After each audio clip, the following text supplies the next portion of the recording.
Stand at the meeting of two rivers, and you are standing at the birthplace of a state's ambition. At the confluence of the Alabama River and the Cahaba River lies the archaeological landscape of Old Cahawba, the first capital of Alabama from 1819 to 1826. Selected at the moment of Alabama's admission to the Union, Cahaba was envisioned as a permanent seat of government, a rationally planned town that would anchor political authority in the fertile Black Belt region. Today, its grassy fields and scattered brick ruins preserve the material residue of that early experiment in statehood. Archaeology allows us to move beyond nostalgic imagery and into the structural realities of how this frontier capital was conceived, inhabited, challenged, and ultimately relinquished. Before the ink dried on Alabama's Constitution, surveyors were already carving a capital out of floodplain soil. The town plan reveals an orthogonal grid imposed upon a low alluvial terrace, with broad streets, subdivided lots, and designated public squares. Early legislative records describe aspirations for permanence: a state house, governor's residence, hotels, warehouses, and private dwellings. Excavation confirms that these ambitions translated into brick foundations, pier-supported wooden superstructures, and formalized drainage attempts. Yet from the outset, the site's geomorphology presented complications.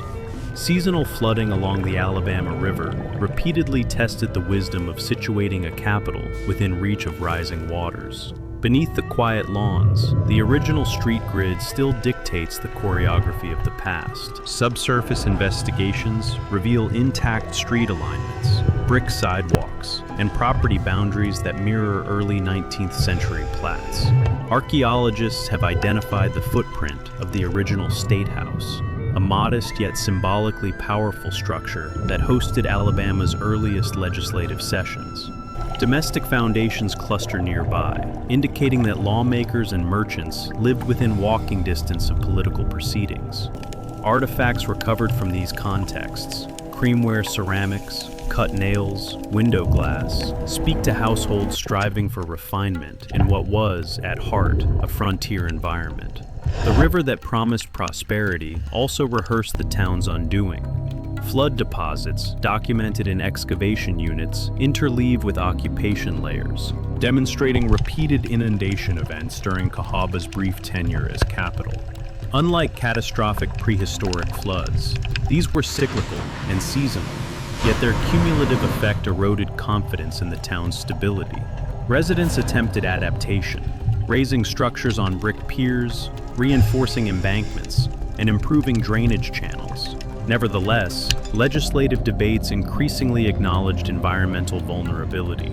By 1826, the capital relocated to Tuscaloosa, ending Cahaba's official political primacy after only 7 years. In fragments of imported china and cut crystal, we glimpse the aspirations of a young republic. Material culture from early Cahaba households reflects participation in transatlantic trade networks. Transfer printed ceramics from England, fine glassware, and decorative hardware attest to consumer choices aligned with national tastes. These artifacts complicate simplistic narratives of rugged frontier austerity. Cahaba's residents curated identities that signaled civility, permanence, and economic optimism. Archaeology reveals that even at the edge of settlement expansion, symbolic performance of statehood mattered deeply. When a capital loses its status, it does not instantly lose its people. After 1826, Cahaba persisted as a commercial river town. Cotton brokerage houses, warehouses, and modest residences replaced the political elite's earlier presence. Excavated features from mid-19th century contexts include storage facilities, industrial debris, and utilitarian ceramics. The spatial organization of the town shifted from governmental nucleus to mercantile hub. Archaeologically, this transition appears as layers of adaptive reuse. Former civic lots reoccupied by private enterprise, foundations modified to suit new economic rhythms. War redefined the town once more, imprinting conflict into its soil.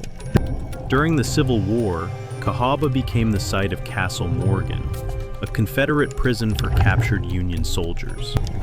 Documentary accounts describe overcrowding and harsh conditions. Archaeology corroborates these narratives through artifact assemblages associated with temporary confinement.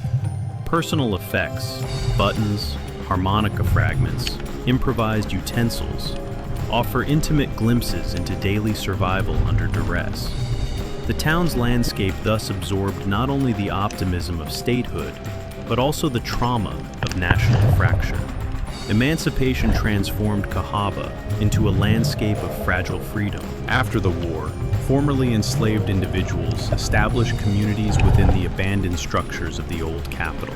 Archaeological deposits from this period contain mass-produced ceramics, medicine bottles, and household items indicative of modest yet resilient domestic life. These layers challenge the notion of Cahaba as merely a ghost town.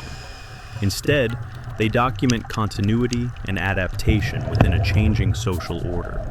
The site becomes a microcosm of Reconstruction-era transformation in the American South. Nature, patient and indifferent, ultimately dictated the town's long-term fate. Recurrent flooding, economic shifts, and the rise of rail transportation elsewhere diminished Cahaba's viability by the late 19th century. Buildings were dismantled, bricks repurposed, and streets surrendered to vegetation. Yet abandonment fostered preservation.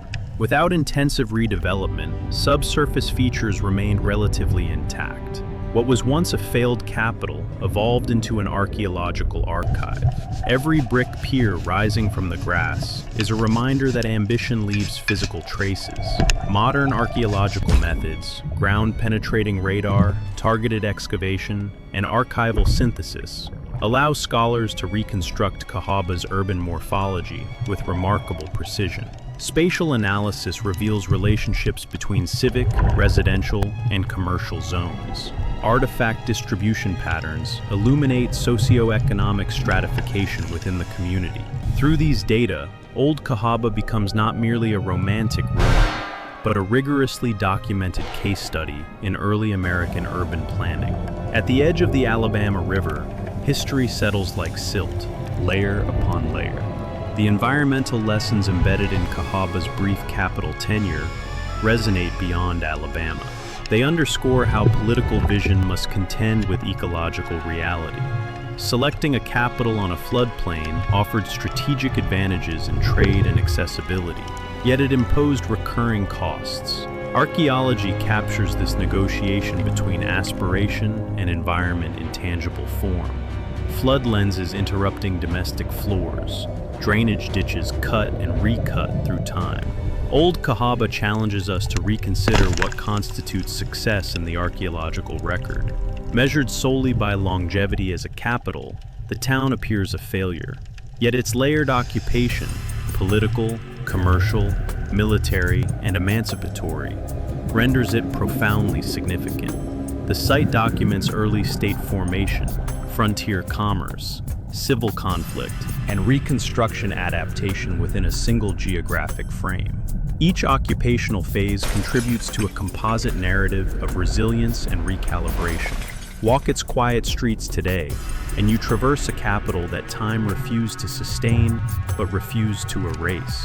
The preserved grid, the scattered chimneys, and the interpretive markers collectively evoke a landscape where governance briefly flourished. Through archaeological inquiry, Old Cahaba transcends its 7-year capital status. It becomes a testament to the volatility of early American statehood, the power of rivers to shape political destiny, and the enduring capacity of material remains to anchor memory. In the measured lines of brick and soil, we encounter a city that rose with confidence, yielded to water, and endures as evidence that even short-lived capitals can leave long and instructive shadows.